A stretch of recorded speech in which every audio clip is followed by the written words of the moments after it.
हेर्दै हेर्दा केही पत्ता पाउन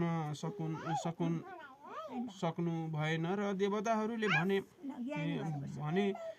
भने हुन् भनी चुप लागि। यी किराँतिनी रूप पार्वतीलाई नदेखी खोज्न लाग्नुभयो। पार्वतीले पनि केही थाहा नपाए झैँ गरी फल टिपी खान लाग्नुभयो र किराँत रूपी श्री महादेव पार्वतीलाई खोज्दै कहाँ पुगी। हे सुन्दरी, तिमी कहाँ गएकी थियौ? मैले तिमीलाई खोज्दा कहीँ पाउन नसकी अत्यन्त व्याकुल भएको थिएँ भन्दा किराँतिनी रूप पार्वतीले, हे किराँत, मलाई साह्रै भोक लाग्दा कन्दमूल खोज्न गएकी हुँ भन्नुभयो।